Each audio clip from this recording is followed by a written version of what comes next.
Pour les éléments de navigation, donc on a plusieurs classes et plusieurs possibilités de créer une barre de navigation. Donc la plus simple déjà, c'est d'utiliser la classe nav pour définir la barre de navigation.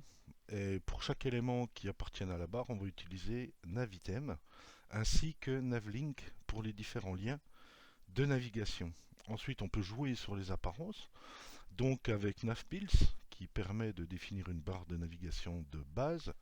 Et le navpils, l'avantage, c'est qu'on peut mettre avec les classes active et disable des liens actifs ou des liens désactivés. Ensuite, on a la possibilité avec la classe navtab de mettre en forme cette barre de navigation sous forme d'onglet de navigation. Alors, on verra plus tard qu'il y a un composant JavaScript de Bootstrap qui est associé au niveau des onglets pour faire une navigation interactive. Et puis on a aussi la possibilité d'utiliser les classes active et disable avec navtab pour pouvoir activer ou désactiver des liens. Alors on peut aussi utiliser la classe justify content en indiquant une position pour positionner les éléments de la barre de navigation. Donc on verra évidemment sur l'exemple.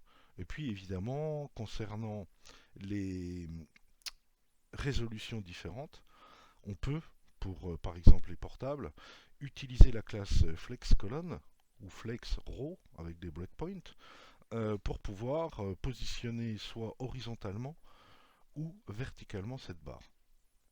Et puis enfin, la classe navJustify qui permet de prendre toute la largeur pour la barre de navigation. Chaque lien ayant la même largeur, avec un retour à la ligne si jamais les contenus sont trop importants, par exemple le texte. Et puis enfin, la classe navFill qui va étaler la barre de navigation sur toute la largeur de la page avec des largeurs différentes selon le contenu des éléments.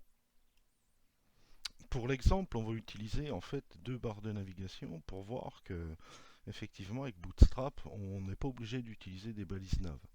La première, on va utiliser une liste classique ULLI, liste ordonnée, et puis la deuxième, on va utiliser la balise nav. Alors, si je regarde évidemment le code pour cet exemple, là, voilà, le voilà.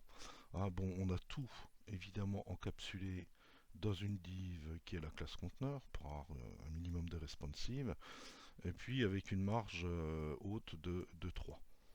Donc voilà ce que ça donne. Alors effectivement, en un premier temps, on a des UL, des LI et les liens de navigation.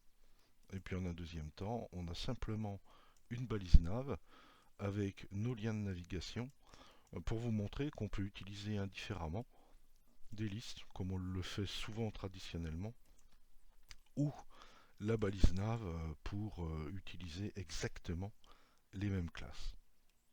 On va déjà prendre la liste à laquelle on va affecter la classe nav pour créer notre navigation. Donc voilà. Et puis donc on peut voir, si on regarde, effectivement on a notre liste. Si je réactualise, vous voyez que la barre de navigation a été mise en forme. Alors c'est vraiment la partie basique. On a ensuite la classe navPills qui va nous permettre de faire un peu plus de choses, qui va l'étendre. Et puis si on utilise évidemment navPills dans une liste déroulante, on va utiliser la classe navitem pour chacun des éléments de la liste. Et puis on va utiliser la classe navlink pour chacun des éléments des liens. Donc voilà.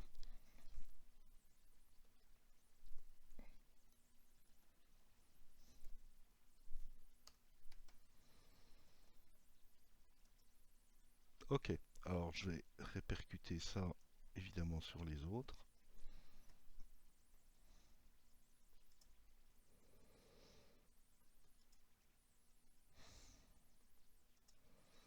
Et puis ensuite je vais faire la même chose pour donc mes différents liens de navigation.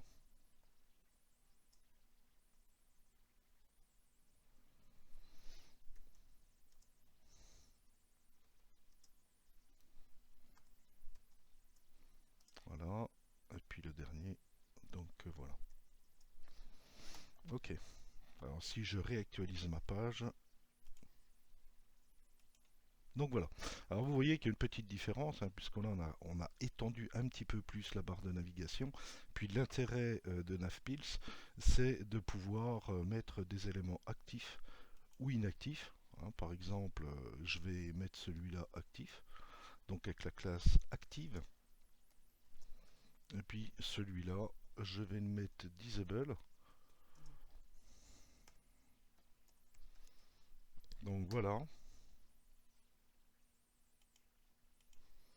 Et donc en réactualisant, bah, vous voyez que le lien de navigation qui est actif, il apparaît sous forme d'un bouton avec fond bleu, c'est la forme par défaut. Et puis voilà le lien disable qui apparaît évidemment sous cette forme-là.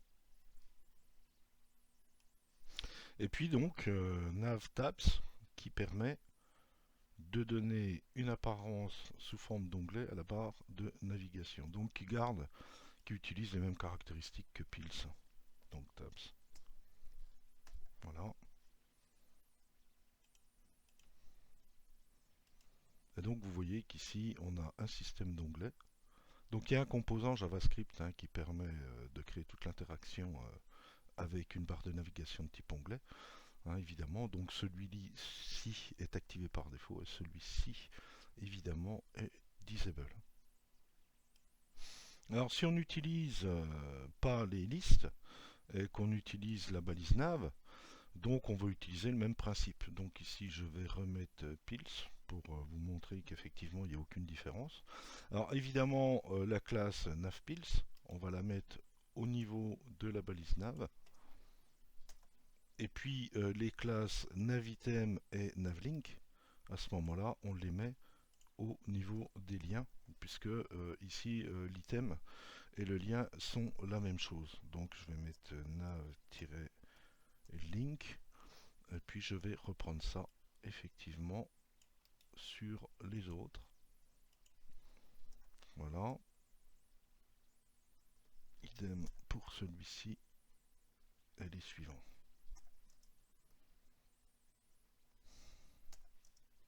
Et puis, comme sur la première navigation, je vais mettre un lien actif et puis un disable.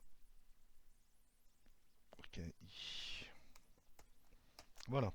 Alors, si je réactualise ma page, là, vous voyez qu'on n'a aucune différence, qu'on utilise une liste ou qu'on utilise une balise nav.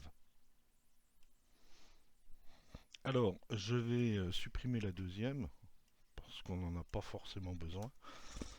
Et puis donc, il faut retenir effectivement que ce soit la balise nav ou une balise de type liste, hein, c'est un conteneur qui contient des éléments, donc on peut utiliser Flex hein, et les Flexbox sur Bootstrap. Donc la classe Justify Content, elle va vous permettre de placer la barre, bon par défaut elle est en Justify Content Start. Donc là par exemple, pour vous montrer, je vais faire 2-3 exemples, je vais la mettre au bout, donc avec un end. Donc si je prends Justify-content-end, hein, donc effectivement, comme là je suis dans un conteneur, bah, les autres éléments vont utiliser le flex pour pouvoir se positionner donc à droite. Alors si on regarde ça, effectivement, je réactualise. Vous voyez que votre barre est bien positionnée à droite, hein, puisque ici on a une marge gauche. Et puis de la même façon, on pourrait par exemple la positionner au centre. Et puis utiliser les Justify Content qui nous intéresseraient par rapport à une navigation. Donc au centre. Voilà. Là elle est bien située au centre. Comme on utilise Flex, on peut utiliser effectivement tout ce qui concerne Flex et puis utiliser des breakpoints pour changer l'aspect de la barre de navigation suivant la résolution. Par exemple pour les portables, c'est ce qu'on fait souvent, au lieu d'avoir une barre horizontale, on a une barre verticale.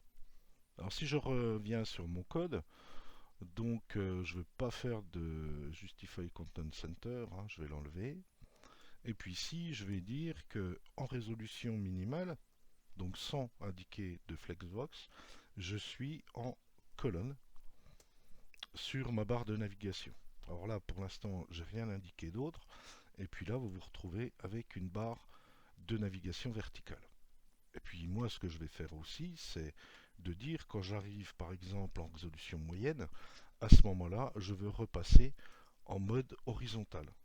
Donc je vais utiliser le flex, le breakpoint MD pour la résolution moyenne, et puis RAW pour dire que à partir de la résolution moyenne, je reviens en navigation horizontale.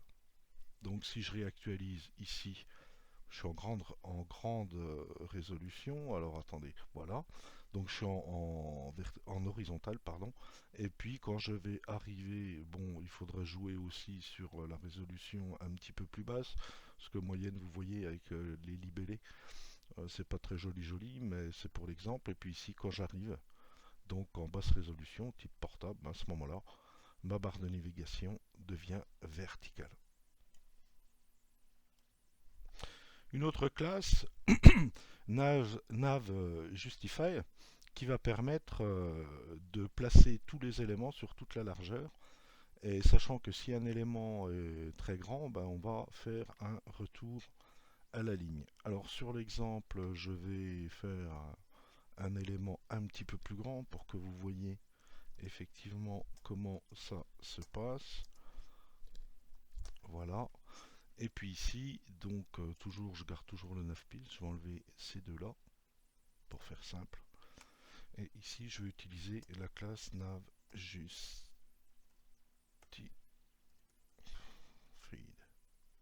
Voilà. Ok. Je réactualise ma page. Et là, vous voyez qu'effectivement, on a toute la largeur. Chacun des éléments a exactement la même largeur avec la même séparation. Et celui-là, comme il est trop grand par rapport évidemment à la largeur qui lui est donnée, vous voyez les autres aussi, eh ben, il va effectuer un retour à la ligne. Et la dernière, donc nav fill qui va permettre d'occuper toute la largeur de l'écran. Alors je vais reprendre l'exemple. Donc ici, fill, le remplissage en fait de la ligne. Et j'actualise, vous voyez on a toute la largeur et comme ce titre là j'ai laissé ces termes là, ben, effectivement comme on n'a pas assez de place, ben, on retourne à la ligne parce que il y a beaucoup de texte. Alors je vais supprimer un peu de texte ici pour pouvoir effectivement respecter un petit peu tout ça. Et vous voyez qu'effectivement j'ai toute la largeur de la page. Alors il faut toujours faire attention au texte, hein, parce qu'à un moment donné, si votre texte est trop grand, bah, vous allez indubitablement revenir à la ligne. Après on peut jouer avec les breakpoints, etc. etc.